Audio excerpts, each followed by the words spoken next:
Welcome to Beyond the Mask. Today we're joined by Nathan Edwards and Boysen Hodgson to talk about the Mankind Project, an organization dedicated to redefining masculinity and fostering personal transformation.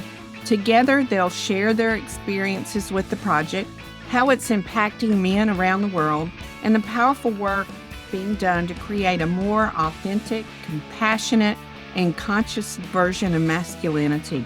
Tune in for an insightful conversation about leadership, vulnerability, and personal development. And I'm not sure of my role in this podcast except to keep all this testosterone straight. CRNA Financial Planning is a sponsor of Beyond the Mask podcast. Investment advice offered through Private Advisor Group. Nothing in this podcast should be construed as investment advice. Plus, did you know listening to our podcast can earn you Class B credits? For details on how to submit, visit the CE credit section at beyondthemaskpodcast.com. Welcome to Beyond the Mask, innovation and opportunities for CRNAs and advanced practice nurses, with certified financial planner Jeremy Stanley and CRNA Sharon Pierce. Jeremy Stanley has worked with CRNAs for more than 23 years, and Sharon Pierce is a former president of the AANA and the NCANA. Join us as we leave the operating room and learn the latest in the CRNA and advanced practice nurse industries. Beyond the Mask starts in 10, 9, 8, 7. Sharon, you know you've made me do things like this before with just your cohort, so we're flipping the tables on you this time. So, Well, the same thing doesn't happen to me that happened to you. I know exactly what he's talking about. We had 3 women who were CRNAs, and they were talking about breastfeeding. And we probably won't talk about breastfeeding. Yeah, today. good. Probably not. And Jeremy dreamed he had a third nipple. I did. It was a very texted me odd scenario. morning. Yes. And later on in the day, I said, "So how's your third nipple doing today?" He said, "It's lactating." Yeah, guys, you never know where it's going to go on this show. I'll tell you that. It So Nathan, tell us about you. Now, you're a CRNA, correct? Yeah, I'm a CRNA in the Cincinnati area. Been here for a few years. I graduated in 2016, so 8 Okay. years or so, going strong. Okay, 8 years going strong. Yeah, good, awesome. How did you and Boysen meet? I met Boysen by just emailing him because I had so much interest in the Mankind Project, and I found the Mankind Project by Googling men's groups. I was going through a rough patch in my marriage, and I needed more connection, more access to really behaved and loving men. And that's what I found. So that's how I found the Mankind Project personally. And then I was hungry for more, and that was me emailing Boysen to figure out how to get more involved. Okay. And Boysen, give us a little bit about your background. Thank you. I am not a nurse. I am not even in the medical field at all. I've been mostly in communications. I've been working for the Mankind Project USA, we're a nonprofit in the U.S. So I've been working for the organization for about 13 years and connected to the organization since 2004. I was a 33-year-old guy who had just gone through a really rough breakup and was feeling a sense of isolation in my life and also on an upward swing. So I was like taking chances and taking risks and wanting to improve my life. And I knew about the Mankind Project because several of my brothers, my actual relatives, had been connected for some time. So I was in a new relationship and noticing already that I was repeating some of the same old stuff that I had done in my past relationship. And I didn't want to do that anymore. So I connected through some men's groups here in Western Massachusetts. I'm in Springfield, Massachusetts, and got involved in the program back then. And I've been going strong ever since. Great. Well, Nathan, again, why did you, because you contacted us about this, why did you think this was important for our, nurse anesthetists and residents to know more about this project and maybe what you had been through? Yeah, kind of 2 different answers to that question come up for me. One is I know that I have felt particularly lonely in the operating suite, disconnected, not feeling like I had genuine relationships with the surgeon, the people around me, my coworkers, the other CRNAs. I felt that I still feel this way, that I could have a deeper connection with the people that I'm working with, because it's my belief that there's so many barriers to having vulnerable speech to one another, that it's just everywhere out there. And I think it exists in our profession too. Another part is like, I think a lot of people get access to love, self-love, community through faith. And the Mankind Project fits me because it's not a faith-based organization. So I'm agnostic personally. I don't know what to believe.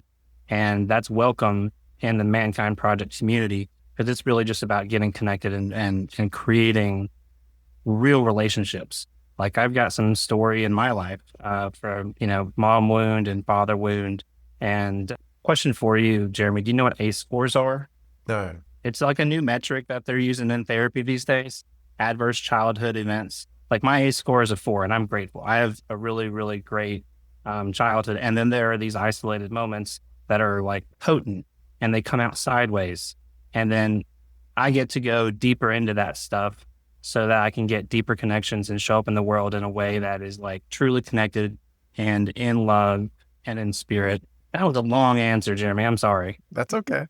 That's all Hey, right. listen, whenever you said A score, women have an A score too, but we call it asshole score. Oh, Or you guys. No, sorry. Well, I think it's interesting. I mean, I'd heard of the Mankind Project before. I mean, I told Sharon that. Again, I don't know much about it other than, I had heard of it. And then when you brought it about, Nathan, I kind of did a little Google search and tried to figure out a little bit more about it. I know that there are meetings. It almost, not that it is exactly like this, but it reminds me of like AA meetings where it seems to be you're kind of talking to each other about things that have gone on, and other people are kind of supporting you in that and so forth. At least that was my initial perception in it. So, I'm going to ask you something, Nathan. What feelings are you feeling right now? Here?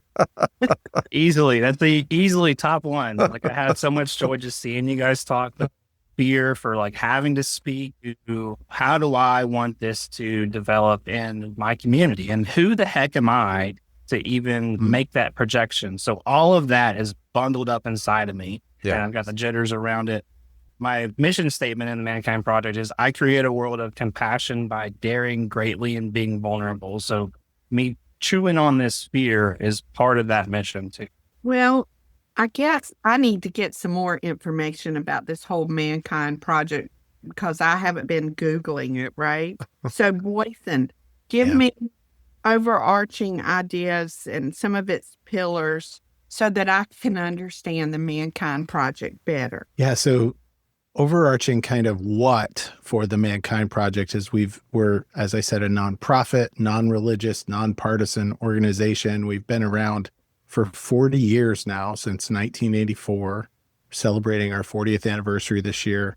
We started in the Midwest in Milwaukee, Wisconsin, and over the course of the last 40 years, we are now operating in, I think, 27 or 28 different countries around the world where we're hosting men's groups and running training programs.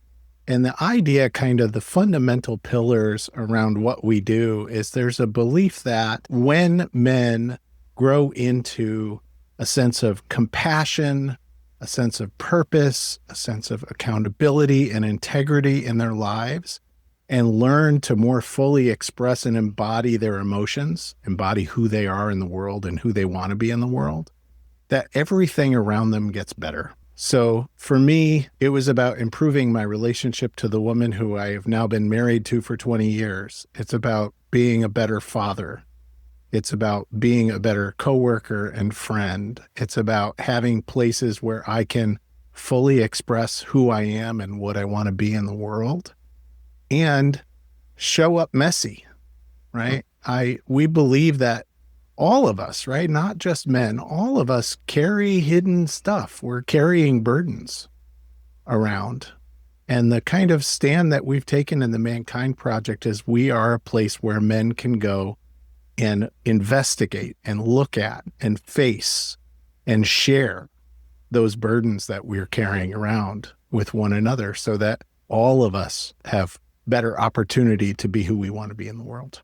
Hey, Boysen, I'm going to say something here because men don't talk about messy. We don't talk about messy. Because women do. Women do. Men don't do that. I can't tell you a time that I would go up to a buddy of mine and start talking about messy. As I got to looking into this. You talked to me about messy, though, Jeremy. There's 2 great points in there. Yes. Yeah. Yeah.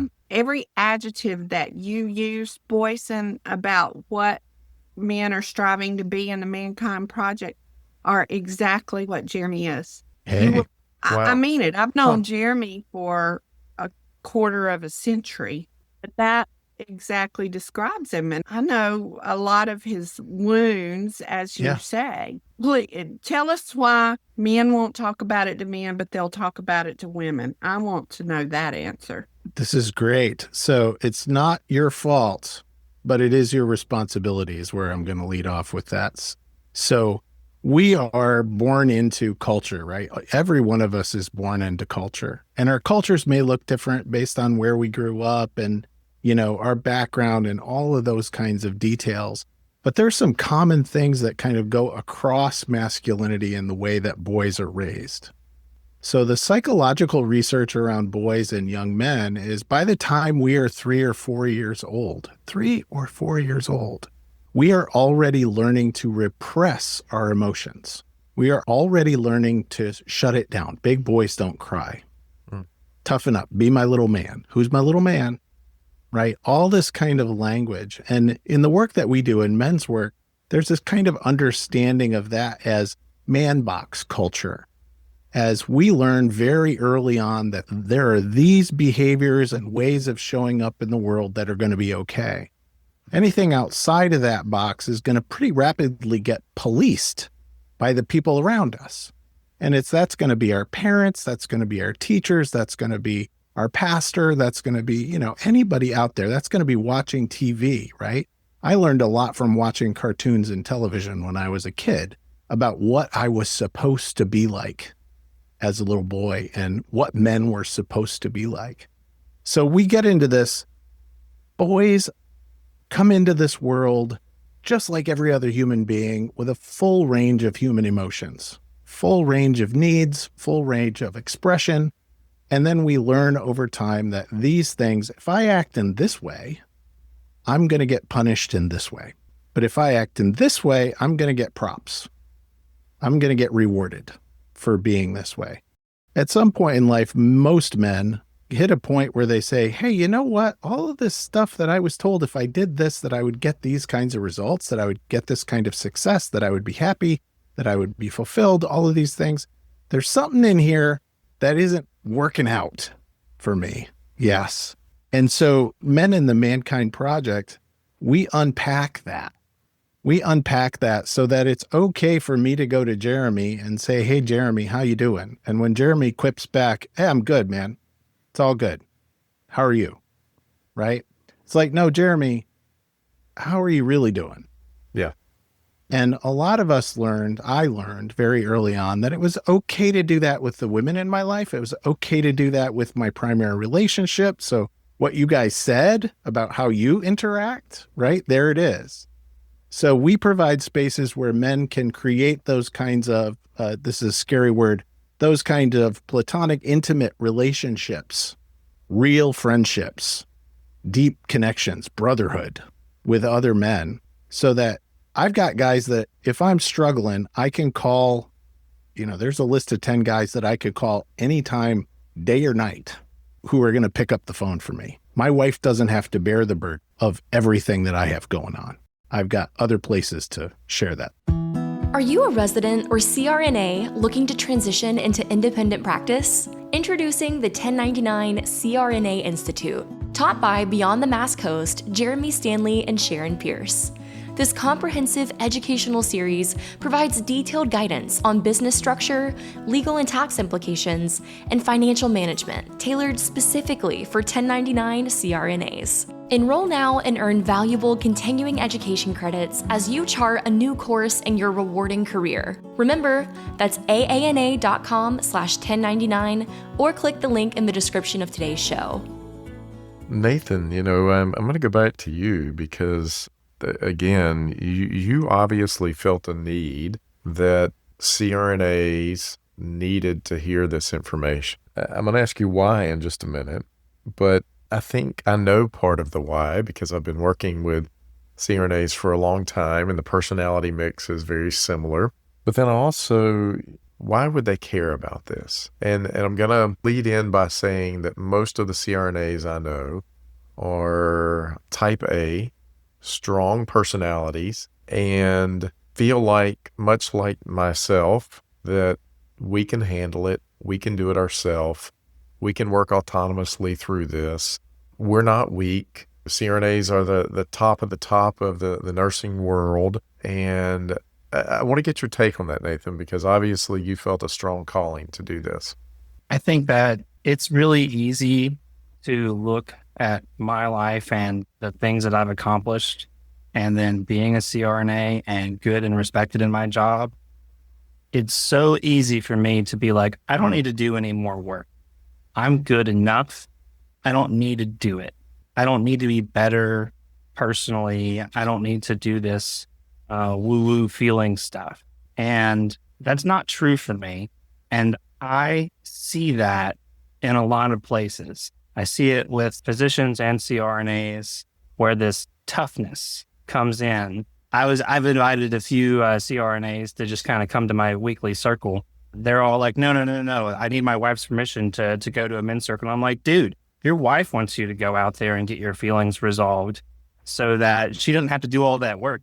Like the permission for that is going to be so easy. So like, I see this toughness and the barriers to having deep conversations in like everybody. And I get so filled with joy when those barriers come down. And it's my belief that CRNAs out there, yeah, you've done all this stuff and I'm not here to assign you more work to do. And showing up to these circles and talking about your feelings, I believe is super fulfilling. I get so much joy out of it. I want more CRNAs to have that joy. I want our community to grow together in a way that isn't always part of this us versus them paradigm, because there's already so much us versus them stuff out there in the world. CRNAs versus physicians. We're doing that every single day in the country just to continue our practice. And then us versus them, like, oh, now I need to keep up with the neighbors. Oh, I need to prove that I'm this big, great person. Like I'm a CRNA and I need to have the best in the best. And other people need to know about it. Or I can just show up as I am and that stuff doesn't matter. And that's what I really want. I will want a lot more of that. So how does this compare or contrast to other recovery programs such as AA, which Jeremy mentioned earlier? Really great companion to recovery programs. So in the men's group that I've been sitting in now for, 15 years, there are a number of guys in that group who participate in other recovery programs. And so I've gotten very familiar with the steps, like step work, right? And the work that we do in the Mankind Project is kind of absolutely supportive of the work that you are going to be doing or that folks do in recovery, and looks at it from a different place, right? So going through the steps, there's a lot about accountability and a lot about taking ownership and a lot about reflection and a lot about kind of looking out for a spiritual guidance in the world. There's not a whole lot about how you're feeling and how you're experiencing those feelings in your body. There's not a whole lot about the stories that you're telling yourself that you took on as a little kid that are still playing out in the way that you treat your kids and the way that you treat your neighbors on a day-to-day basis. So I think that it's really supportive of that, and also super supportive of of therapy. The Mankind Project and our men's groups are not therapy. They're not group therapy, but they're really great for guys who are doing therapy. as a way to practice new skills and practice emotional development. I think it's very interesting because, again, like I said earlier, men just don't talk about this kind of stuff with each other. I mean, divorces or loneliness or, any of these things. And then, Nathan, you said something earlier and it kind of struck a chord. You said, you're agnostic. And I'm wondering how the men's group here relates to that spirituality without having a religious overtone or undertone or whatever. And how do you appeal to both groups? Because the dichotomy of that is pretty far apart. When you believe one thing and someone else believes something else and you're trying to get intimate, because that's what this reminds me of, intimate conversation with people who really don't have the same beliefs. One question there is that I picked up is, if a man has a very devout faith, how do I feel in his presence in the circle or on the weekend? And my experience in circle and on multiple weekends, and I'm doing 3 more weekends this year, has been all of you is welcome. Like, that's the phrase that we use basically every single circle when we greet each other, is all of you is welcome here. No matter what your faith is, no matter what your sexual orientation is, what package you're bringing in for the night. So as far as specific turmoil of my faith doesn't match, that's not a barrier. I don't feel like that's a barrier for me. And we have the ask that to project your own faith onto other men. And we're trained in the art of detecting projection. So if it happens, it usually gets called out. And then as far as spirituality with the organization, I've never been asked so many times to just slow down and feel my breath and feel the tension in my belly and my shoulders. I've never been given so much time, so many times, and so often to feel my own feelings. And then when my body takes, like right now, my whole body's moving. I've got some tingles going on because this moment makes me feel like I'm in a spiritual moment. And what does the word spiritual mean? I'll let you define that for yourself. And the weekend has a lot of that slow down, let's be present and connected. And like, I don't know what the universe is made out of, but I know it's well beyond my comprehension.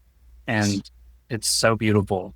And I'm in wonder and awe of it. And I'm around other men who are in that same wonder and awe. And then maybe Boysen can give a little background on some Native American roots of the organization and how that's kind of played into it. So there's definitely in the history of the organization, there was an opportunity to say, okay, we don't want this to be an organization that's strictly limited based on faith or no faith or based on that kind of thing.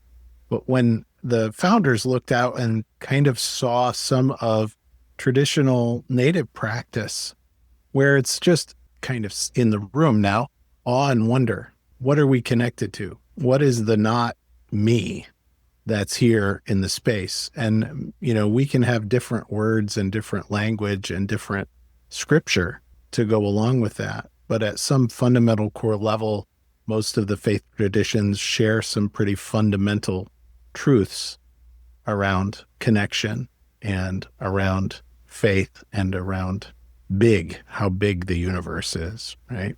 So is there an analog female group, which women do this every time they're together? I've got friends. I'm sure there's a need for, not all women are group of friends like I do, but I still need to fulfill my promise to you, Sharon, to getting you a connection within the Woman Within organization, and that's womanwithin.org. And I have a woman that's in that organization that is interested, and her plate is rather full. And maybe Boysen can tell you more than I know about Woman Within, and maybe he's got people that he knows. I do know lots of people. There are a number of different analogs for women's work out there. And Women Within is definitely the largest of those. And then there are a number of smaller organizations in different parts of the country regionally. And how I would define the difference between, Sharon, when you get together with your friends, and my wife has those friends too, right?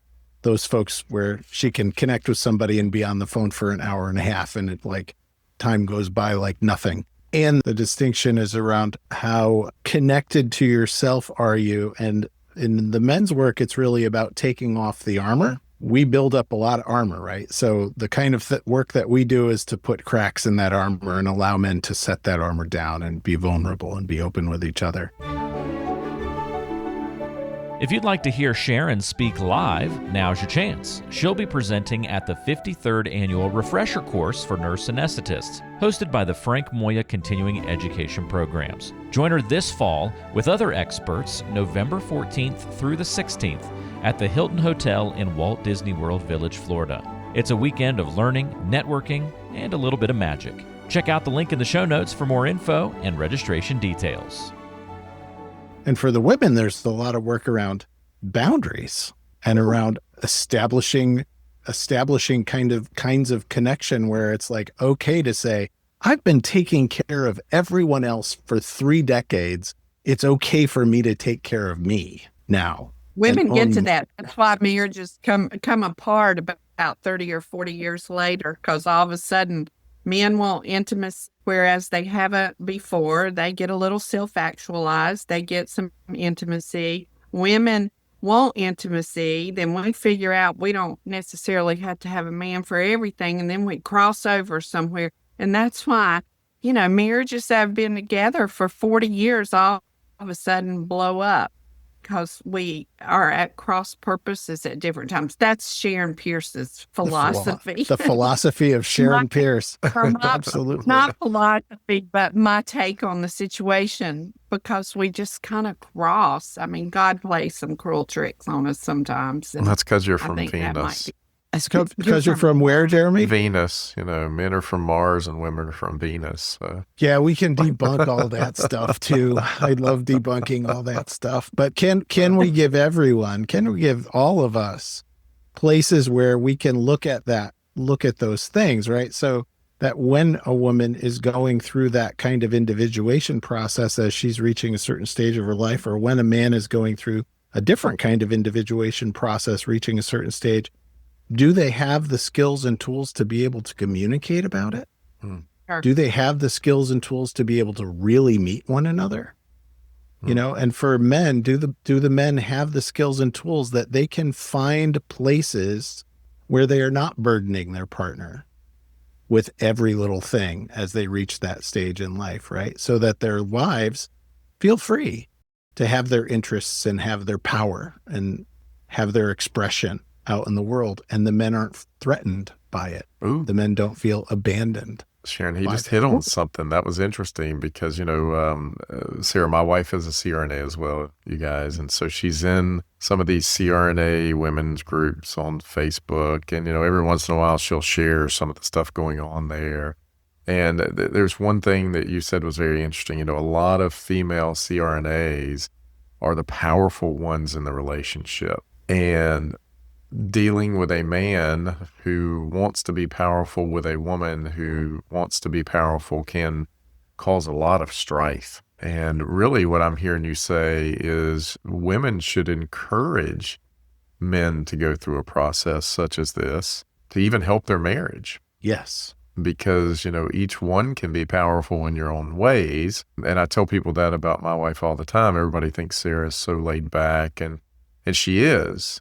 Except with me, because I can drive her to a point that I think no one else can. And then she explodes. Well, my kids can do it every once in a while, but then she'll explode because we're both type A personalities, but she sort of gives to me a lot. And I know that, but sometimes I take advantage of that a little bit, and then she explodes. And, but I do hear what you're saying. I mean, I think this should be encouraging, not only to our male audience out there, yes, but also to our female audience who maybe are in a relationship with a man who could benefit from some of these types of topics. My experience with men over the last 20 years is, even though we talk a good stoic game, right? We talk a good game about being lone wolves and not really needing to do that work. We are deeply, deeply emotional human beings. Yeah. Men wear and express their emotions in a different way. But it's like, for me, I like having access to as many tools as possible. I want to know, right? And emotions and the emotional content that's happening in my body can inform me very, very well about what to say and what to do and how to take the next step in my world and in my marriage. Some of the barriers that you guys have to doing this kind of work outside of the obvious. I'm thinking about my dad and my brother at the moment, and that neither one of them would, to date, be interested in therapy at all. And there's this phrase that we use in the family that my dad knows best. I'm using quotations there. And I think that about my brother, knows best. So barriers around the base level of vulnerability and admitting that I'm emotional, I have emotional needs, and it's okay to talk about that. Barrier number one right there. I think that many of us we've also trained everybody in our worlds, right? When we are in long-term relationships, we've trained everybody around us to treat us a particular way and to expect certain things from us. And it can be very disruptive to learn a new way of being. My wife had to learn over time that I had other ways to process my emotions and that it wasn't always going to just come back into the relationship. That freed her up. But she also had to go through the insecurity of not being the one. Ah, there you go. That's true. All the time. So we have to face those kinds of barriers to the work and then just the world, right? We live in this incredibly hyper fast transactional world. And this is certainly true for CRNAs and everybody in the medical profession, right? When are you going to take that 2 hours out of a week to do nothing except deal and support other men in dealing with what's happening? It's tough. Yeah. We need to kind of wrap up here, but I want each one of you to conclude on points you think are important about this. I mean, I think this could be, a 2-hour show talking about all these issues dealing with men and our emotions and how we interact with each other. But if we can, Nathan, why don't you kind of bring your points home here, and then we'll have Boysen do the same. Yeah. This is kind of a checkout. I'm certainly really grateful to be talking about all of this here with you. And this is the biggest I've ever been. I'm on a podcast that a lot of people listen to. And there's a lot of my conclusion point is around it's okay to be happy and playful. And I grew up with this mentality that it's not okay to be this way because that means you're gay or you're not a man and all this stuff. And I don't buy into it. I don't want to buy into any bit of any homophobia out there. I want to lean in and be able to love one another. And this level of connection is about that to me. This whole organization is about being connected with people who are not like me and then finding out how we're similar. Great point. Boysen? Thank you. I'm feeling grateful and some sense of relief. This is a very different venue than I'm used to speaking in. And to speak directly to the audience out there, there are ways that you can take the hidden burdens that you're carrying with you into your workday and that you're laying down at night and that are waking you up in the middle of the night. There are places where you can go to deal with those things. And this is one of those places, not the only place, but this is one of those places. And I think when we do this, it creates a safer community for all of us. That's in the operating room and way beyond. Please find us at mkpusa.org or just look up Mankind Project Men's Group in Google and you'll find us.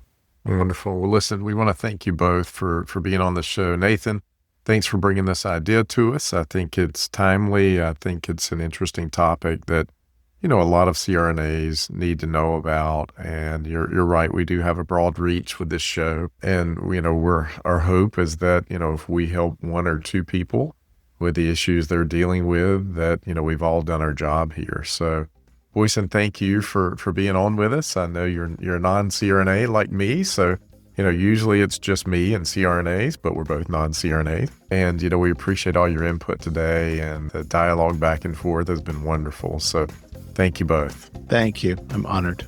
Thank you, Jeremy, Sharon. All right. And Sharon, I think it's a wrap.